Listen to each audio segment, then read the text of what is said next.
then the arms of the T-shirt went up into the air like that, lifted up.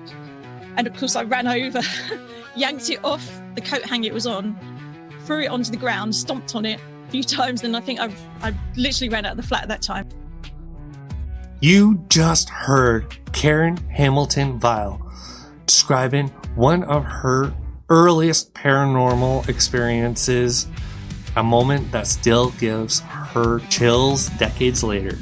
I'm your host, Rob, and this is Oops All Ghost, a place where people share their stories and experiences in the paranormal. Our guest, Karen, has spent most of her life crossing paths with the paranormal, from ghostly footsteps in an Edwardian flat to strange winds swirling through century-old castles. Today, she's here to walk us through those moments, the sights, the sounds, and the stories that still linger long after the lights go out. So settle in, dim the lights, and let's dive in to the haunted world of Karen Hamilton-Viall. How are you doing, Karen? I'm very well, thank you. Thanks for having me on the show.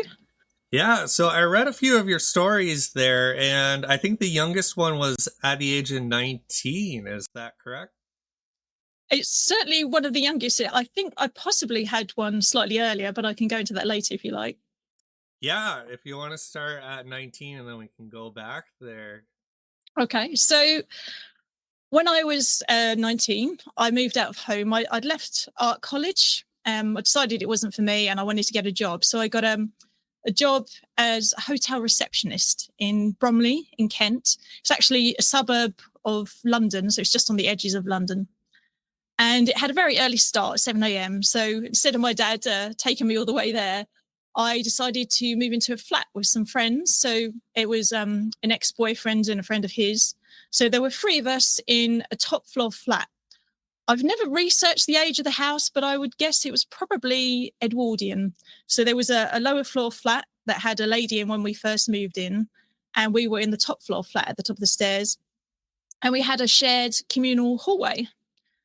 And it started out okay at first. You know, I didn't notice anything. I wasn't thinking about ghosts. I'm not sure I even really believed in ghosts at the time. But then you would hear a thump, thump, thump, thump of heavy footsteps going up the stairs in the middle of the night, you know, quite late usually, never in the daytime.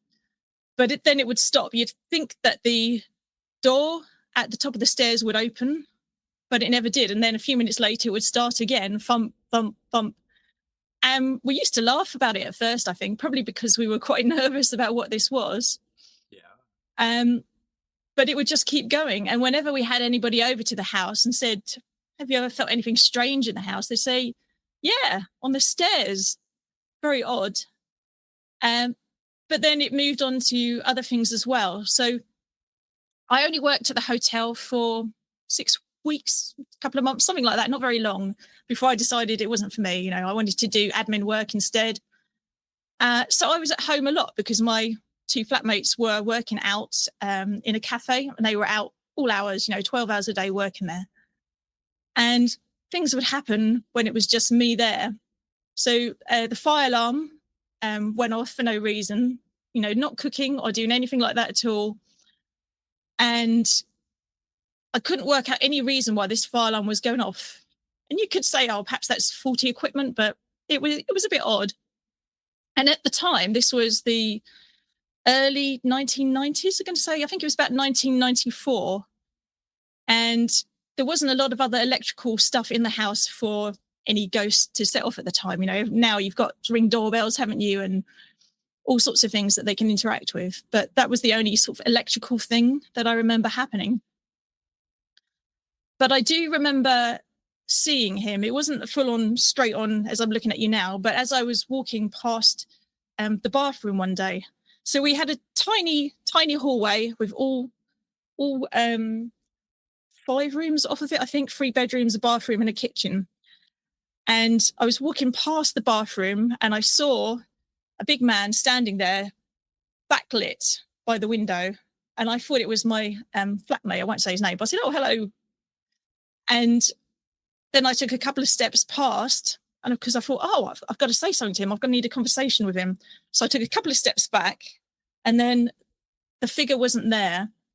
So I remember clearly walking around the back of the bathroom door, looking in the bathtub. And I thought, this is very odd. And I remember looking in all their rooms. I obviously shouldn't have been looking through their rooms, but I looked under their beds and everywhere because I thought somebody's playing a joke on me. But nobody was in the flat. I was the only person there at that time. So it used to do, things like that quite often. The footsteps was probably the biggest thing it did, but I did see him as well. Probably the most alarming thing for me, one day when I was home alone, was the middle of the day, and because like I say, I'd given up the job at this time, and there was a T-shirt hanging on the back of the door, and it was a long sleeve T-shirt, and I could just remember feeling really odd. And I describe it like that feeling that you feel before a thunderstorm. Do you know what I mean? When it gets really heavy and there's almost an electric feeling in the air. And it felt just like that. And then the arms of the T-shirt went up into the air like that. They lifted up. And of course, I ran over, yanked it off the coat hanger it was on, threw it onto the ground, stomped on it a few times. Then I think I literally ran out of the flat at that time, because that really did scare me that time. And there'd be other smaller things like that. I remember a mirror going from one side of the room across to the other side for no particular reason. Like just thrown across the room. Across the room. I wouldn't say, it's not like the Enfield poltergeist. It was nothing ever on that level. But it was enough to frighten the people that were living there. And I'm trying to recall, really, because it's a long time ago now. We're talking, over 30 years or so ago now. But I don't think I was there terribly long, maybe a year, perhaps 2 years, something like that, before my friend bought his own house and we all moved out together. So it was an odd time, but I do remember saying at one point, because I felt so frightened by this, whatever it was, I said, look, okay, I acknowledge you're here, but I've got to live here too. So let's kind of find a peace. And I do feel that it was better after that, whether that was just me feeling better because I said that or some other reason, I don't know. But it was very odd. It actually went down after that incident of me talking to it. And I felt a lot better about being in the flat alone after that. I know my friend, who was the girlfriend of the guy I was renting with, I know she had experiences, but she's never told me directly what her experiences are. Sadly, perhaps I should go and find out.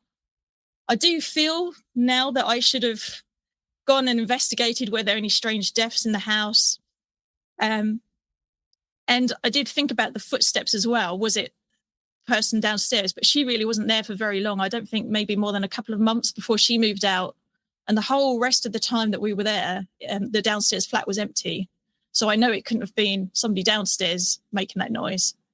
It was an end terrace house, so possibly noise could have carried from next door. But we all felt it, this strange presence in the house. Yeah, still like thinking you're alone and hearing the footsteps coming into play. That gives me goosebumps, even if it just creaks in my house in the middle of the night. Yeah. I couldn't imagine the intense feeling you had, and the way you described it, like I would be moved out of the house by day one. Yeah, oddly, overall, it was just that one incident that was so particularly scary. I don't think any of us thought about moving out at the time. It was sort of cheap rent. Maybe that was why. I don't know. Maybe other people had experienced things there. But what I wish I'd had was a camera, because it was the early 90s and mobile phones weren't really a thing yet. So I didn't record anything. I don't think I even had a camera.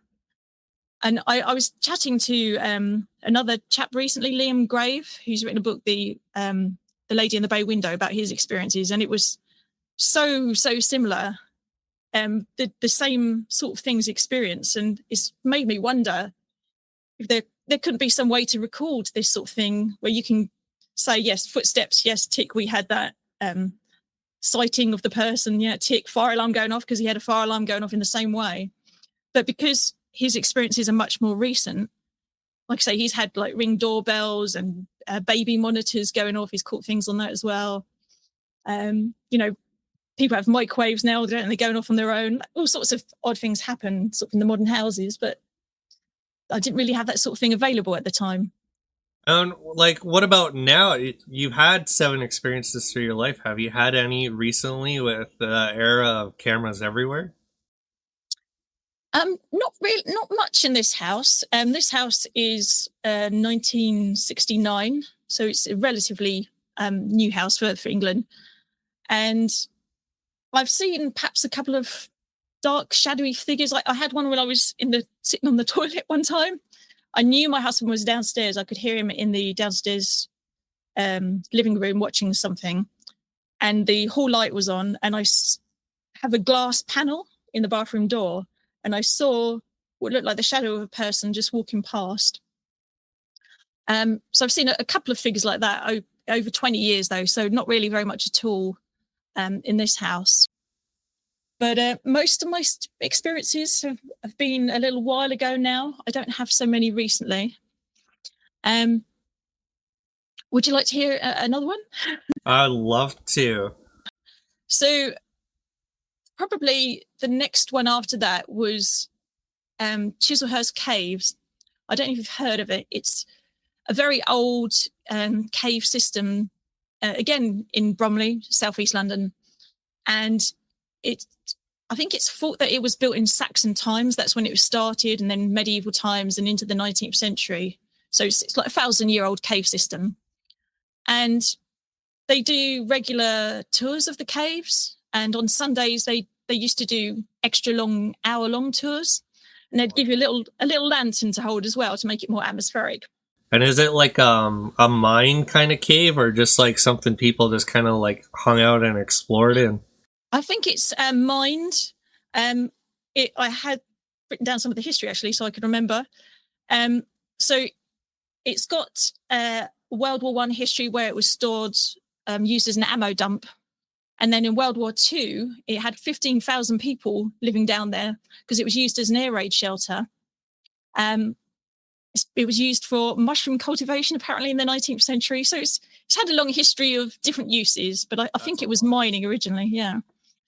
But on part of the tour, I think it's supposed to have several ghosts, but I wasn't really thinking about ghosts at the time, but I hung back at the back of the crowd, and they were telling a story. I think it was about a cavalier.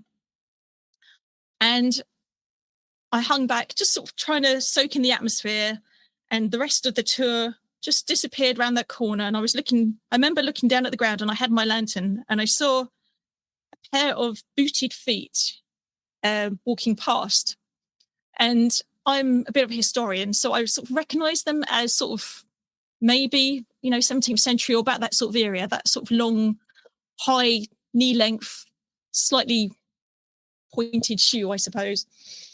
And I saw this pair of legs walking past, and I was in quite, I suppose, a blank mindset. I wasn't really thinking about anything in particular. And I thought that was strange. And I looked down the, I'm going to say corridor, it's not a corridor, down the line where this person should have disappeared.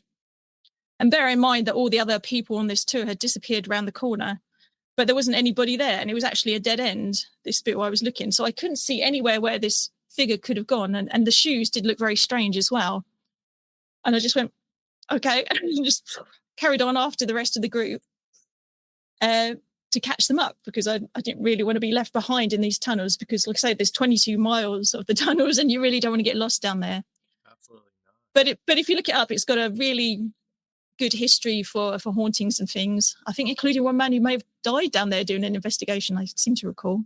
Now, just to paint the picture, you saw just legs and shoes. Just legs, yeah. Behind a wall, or just no, just left to right in front of me. I was looking down, as if a person was standing there and you can't see their face, but they were walking left to right in front of me, and it was just a pair of legs sort of walking past.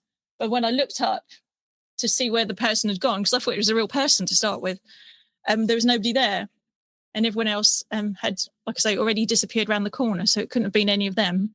So I just remember going, "Whoa!" and then I catch up with the rest of the group after that. Quite a small experience, but an interesting one, I think. That'd be really interesting. That's like a whole, like a movie scene right there. Picturing, the pan down towards the ground and seeing just the footsteps, and then whoosh, gone. And I've had another quite big experience as well, which was, I think it was 2011, so a little while ago now. But I work in historic sites, and strangely, I have never had any experiences in 20 years working at a historic site. No, you've never seen a ghost, never heard a hint of one. But one particular time, we were working at a place called Bodiam Castle, which is in East Sussex, so sort of southern England. And it's a lovely place, really nice place to work. But we were staying a little way away with some friends who used to work at Bodiam. They let us stay where they were working now, which was Mitchell Priory, which I think is in West Sussex. And it's a very old, former Augustinian priory built in the 13th century. And it's got a long history. So I don't know if you know English history, but in the 16th century, there's something called the dissolution of the monasteries, where Henry VIII sort of destroyed a lot of our monasteries and sort of took all their land and goods and things for himself. So a lot of them got destroyed about that point and turned into private houses. The house was used in World War II by Canadian troops, and it's got a long, long, long history.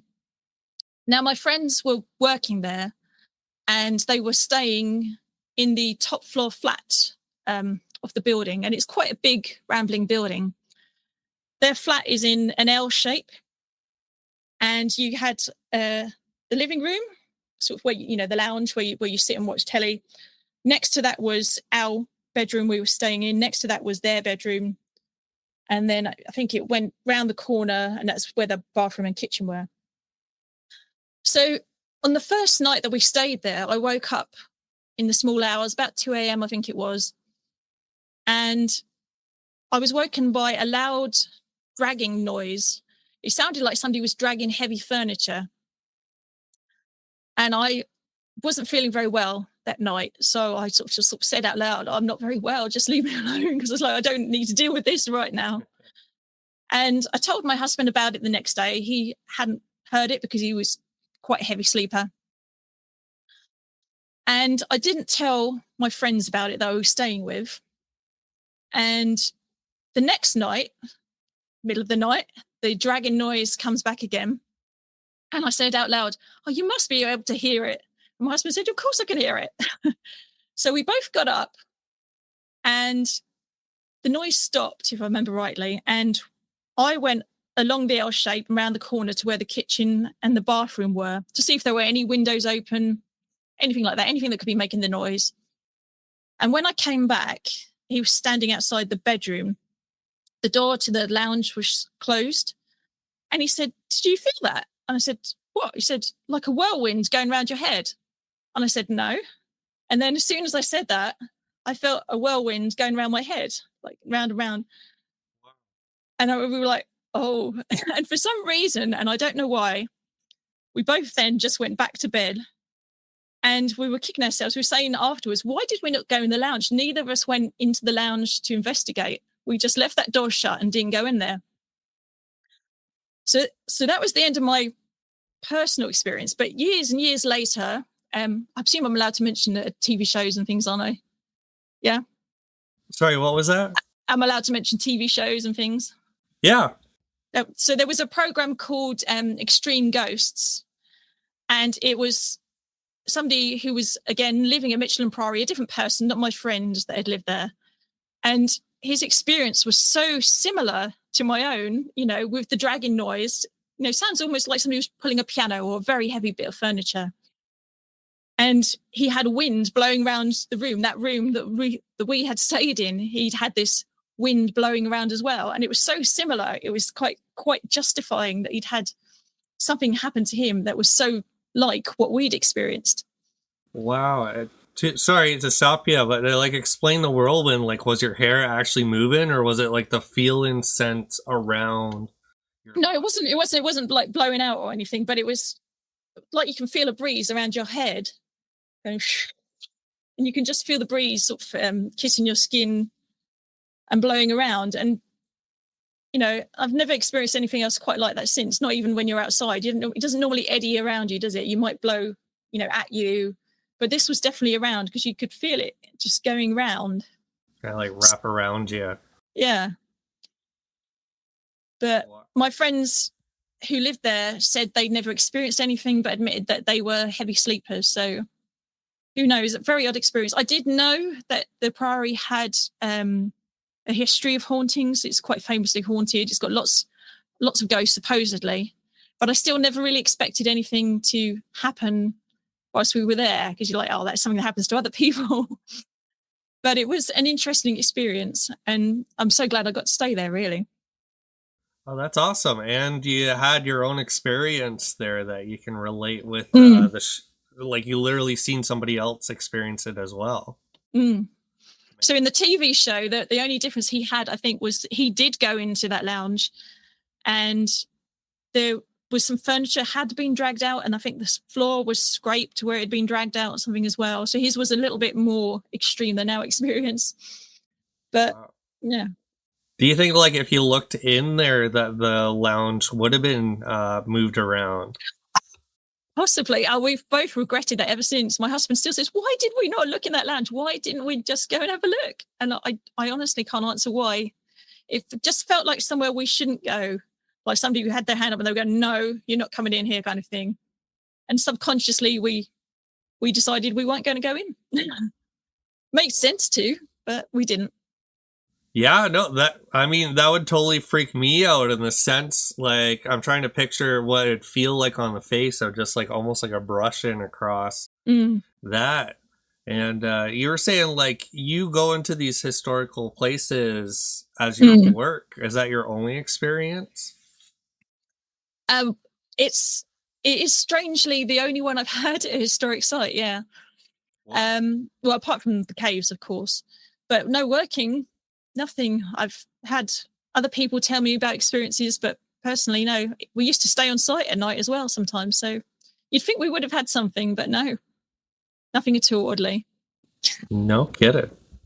But I have had some other experiences which were cat-related, interestingly.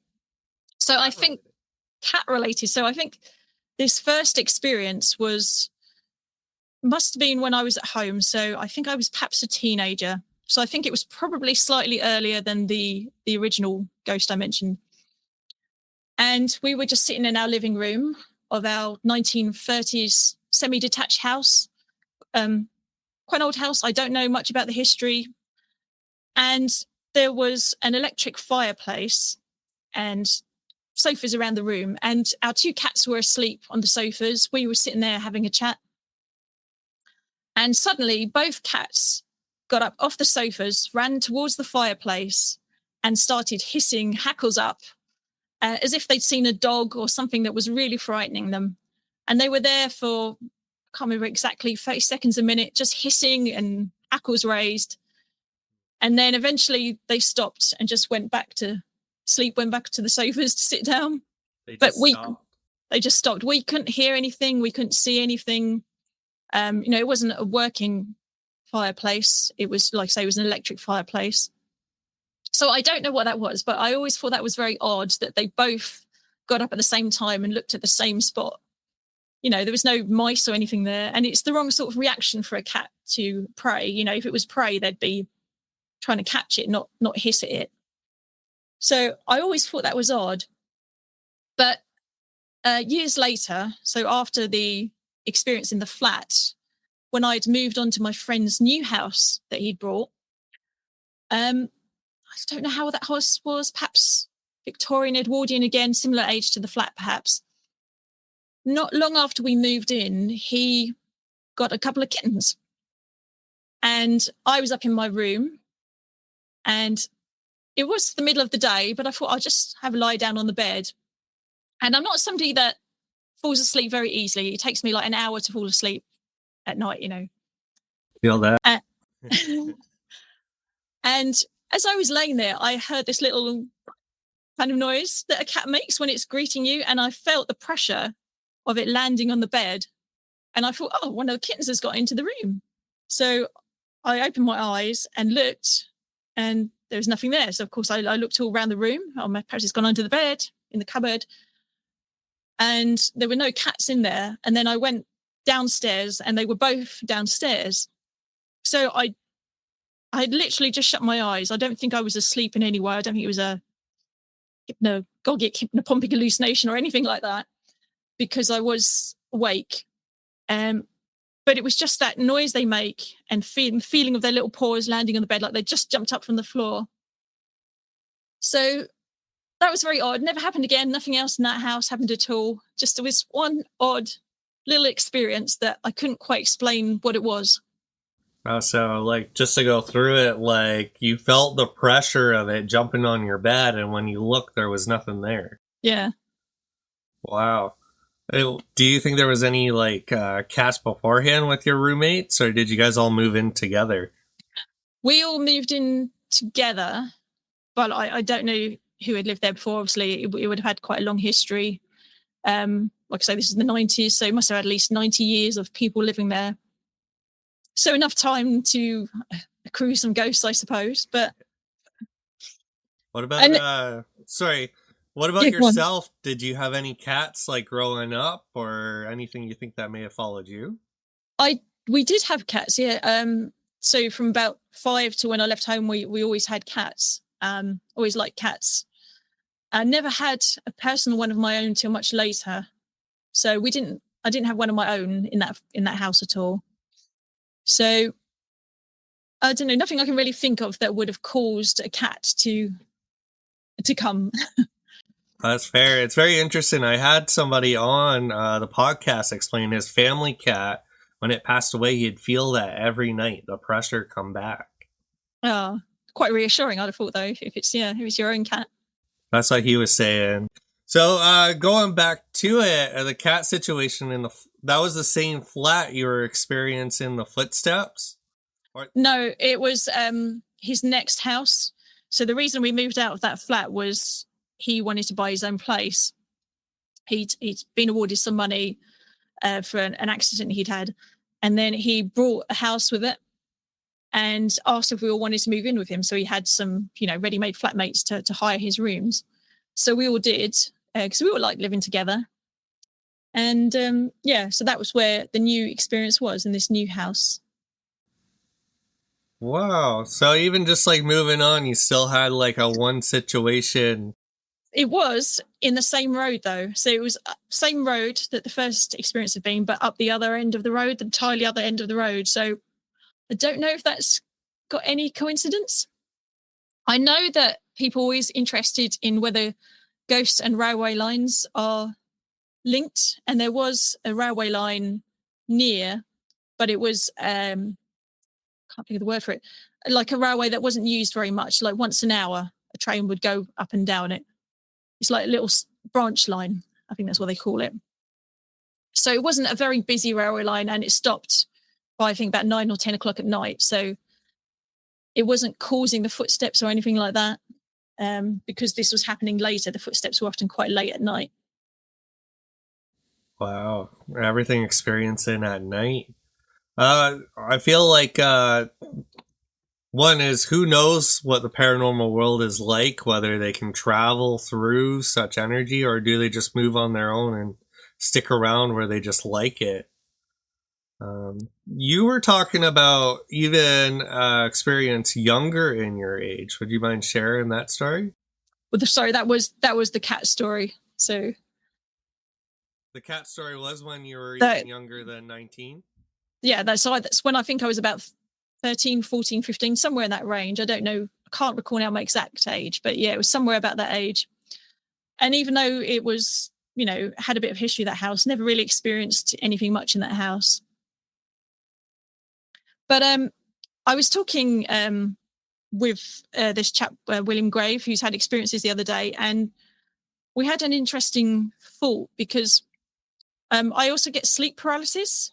I don't know if you know what that is, where you wake up and then your body has sort of disabled you, so you can't hurt yourself, but you don't quite wake up. So you're somewhere between asleep and awake. And then you experience strange things in the room. So like figures coming into the room. And I was always very happy with the scientific explanation of why it happened, because I had it for like 25 years or something, very long time.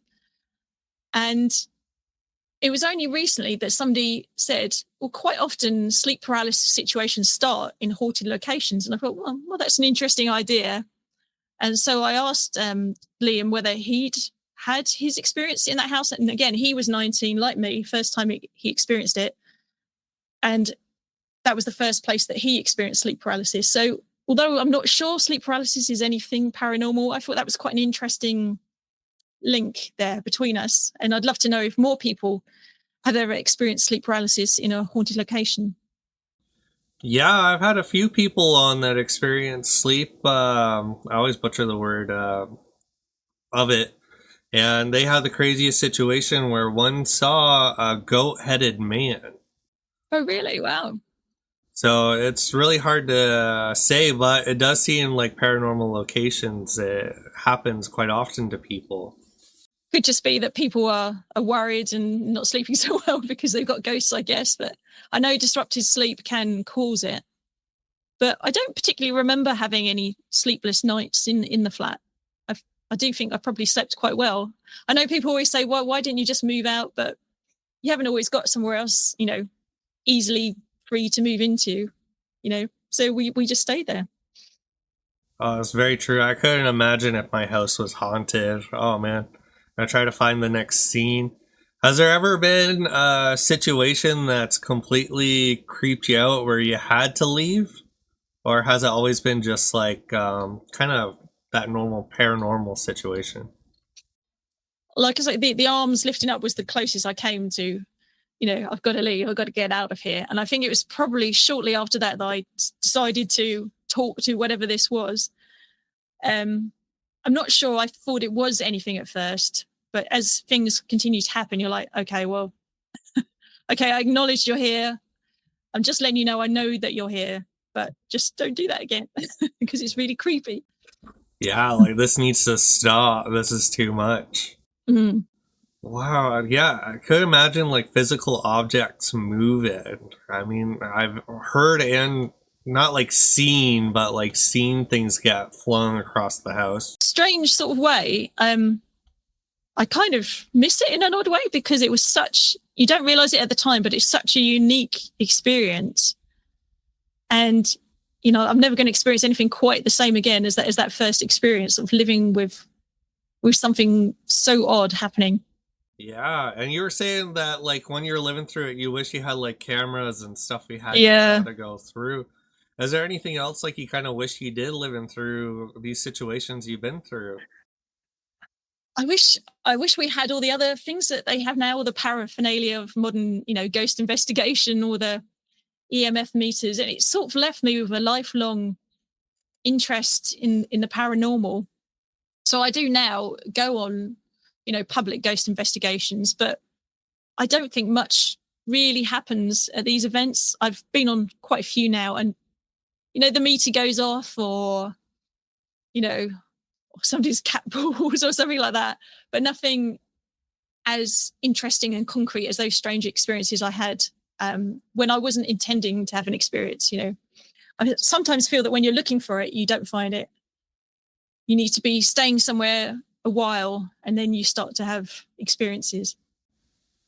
That's how it goes. It's always under your nose until you're not looking, right? Yeah. I mean, I went to Jamaica in last year, I think it was, which is famously haunted. And my friend's going, you're going to have amazing experiences. I heard somebody being dragged around the bed when I was there. Nothing, nothing at all. Not even on the EMF meters. It was quiet as a church. There was nothing at all happening. Jeez, no like vibe to it or nothing. It was just like, not for us. No, I mean the guy running it was saying that he was feeling things, but we were just really chill about it. We were in this dark attic room that normally people don't get to go in. And he was saying, can you feel that? Something poked me in the eye, I think he said. I'm like, no, it just feels really quiet and serene in here to us. No, nothing the whole time. We stayed in the old part and in the new part, but nothing at all. So You go looking for it and it doesn't appear, and you're not looking for it, and then out they come. It really sounds like you've been to a lot of places, not just to look for paranormal, but historic as well. What would be a place you'd want to stay like a month or two and think that something would show? Oh, that's a good question. I'd love to go back to Michelin Priory again. I would so love to spend a month there and see what happened. But other sites, Dover Castle, I think, is supposed to have a few ghosts. It's a really massive site. You know, if you're going there, if you're visiting as a member of the public to Dover, it take you a couple of days to look around it. There's so much there: World War II history, Napoleonic, medieval. You know, and I think it's supposed to have several ghosts. One of my friends had an experience there. And I remember a member of the public telling me that she used to stay in one of the rooms there. It's now a ruined house on the site, but she used to live there in like the 1970s, I think it was. And at night, she said she used to hear ghostly footsteps, horse steps going past, sort of trotting past the house at night. So it used to be a military site at the time. It was owned by the Ministry of Defence. But you know, it was the middle of the night and there shouldn't have been any horses trotting around. So yeah, I'd like to visit that at night, I think. It's got some wartime tunnels there that were used during the war. I think a lot of planning and stuff went on there because Dover's quite an important point. It's obviously the nearest point between England and France. So I suppose potentially it could have been a crossing point for the Nazis to come to England. So it was very, very important site at the time. And I think the tunnels have got ghosts as well. People certainly claim to see them down there. Oh, lots of history in that. And not just that, like you have personal friends that have experiences. Mm. I can see why you'd want to spend a while there. I think my friend said she saw a medieval lady just walking past. So she was doing a medieval reenactment. And she knew who the people in her group were. And she saw this lady walk past that wasn't a member of the public or one of her friends. So yeah. I'm not sure if I'm quoting her directly very well, but yeah, something like that. A medieval person, I think it was. Oh man, that's so cool.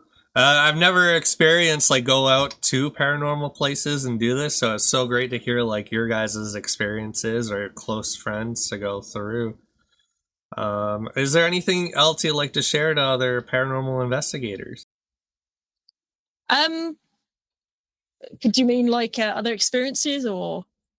Yeah, if you have another experience you'd like to share or some wise words. Well, I think the only other things I've had have been much smaller. You know, I've been to quite a few investigations and I've always found it interesting when, you know, the glass moves or something like that, or the table tips, but I'm never quite sure. You're never quite sure, are you, if that's somebody else or not moving it. So I still try to keep an open mind that it could just be an ordinary explanation. I always try to think of that first. But the things I've shared today are the things that I haven't been able to really think of an explanation for.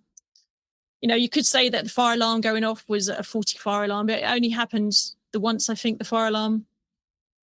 And it was just together with all the other things that happened that made it an odd experience, I think. Yeah, especially when you can't explain it. Like you've lived around that fire alarm, so it to be set off the way you explained it brings up questions, doesn't it? Yeah. Awesome. Yeah, I'm really glad you got to share you came on here and shared your experiences with us there, Karen. No, it's great. It's great to hear everybody's experiences. The one thing I'd say is, you know, everybody's so afraid to share their experiences. So I am an author as well, but I write about ghosts, and the members of the public, they feel that I'm a safe space to share their stories, I think, because I write about ghosts. And so what they say, why do you write about ghosts? I say, well, I had a ghostly experience. And then they say, oh, okay, oh, this is my experience. So you're somebody I can tell safely. But a lot of the time people are so afraid to share what it is they've experienced. But I think if we all just, you know, step forward, share our experiences, you know, perhaps people will be less afraid to share what's happened to them. And hopefully you'll get more people on your podcast. Fingers crossed. I do get that a lot. It's like when you experience it, like we kind of had that connection and understanding of things that can't be explained. And it's weird the shutdown with people who've never experienced stuff like that. They don't want to know, no.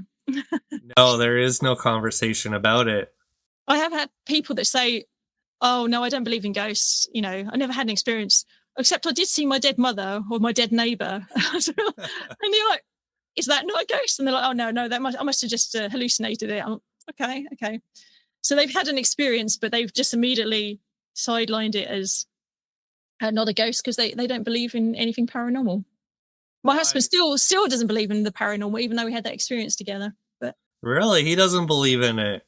No. He acknowledges that strange things happen, but I think his theory is that it's perhaps, if it is anything, it's more to do with us and something coming from us, perhaps energies of some sort, but not the souls of dead people or anything like that. He doesn't believe in life after death, or so he thinks it could be something, but just not the traditional idea of what a ghost is. Yeah, that's interesting. My wife is a very the three monkeys, you know, see no evil, hear no evil, speak no evil. Oh, yeah. So it's fun listening to those people and try to explain what you've been through. It is.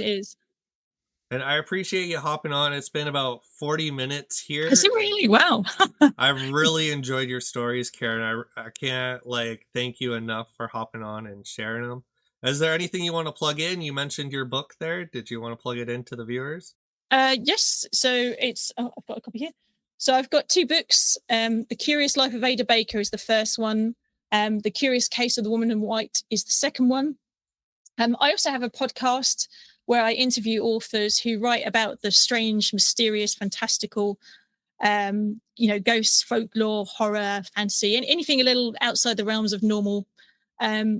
So quite often it's, fiction. So I've interviewed a few people that have written books about ghosts as well. So I've just done Liam Grave that I mentioned, which is why it's so fresh in my head. Ian Simmons, who's the news editor of the 14 Times, I interviewed him as well about his book Ghosts of London. So yeah, it's been interesting chatting with other authors about their writing and their experiences. So it's called Pandora's Library, if anyone's interested in it. Pandora's Library. I'm going to have to dive even deeper into it. That's got to be awesome to go and talk to other authors about their experiences and even your own. Yeah. Awesome. Well, it's lovely. Sorry, what's that? It's lovely. Thank you for having me. It's been great talking to you. Nice talking to you. Have a good day. You too. A big thanks to Karen for sharing her haunting experiences with us tonight. If you've enjoyed this episode, don't forget to subscribe and leave a follow wherever you're listening from. And leave us a review if you enjoy these ghost stories as much as we do. Got a chilling encounter of your own? I'd love to hear it. Send your story to oopsallghosts@gmail.com and you might hear it on a future episode.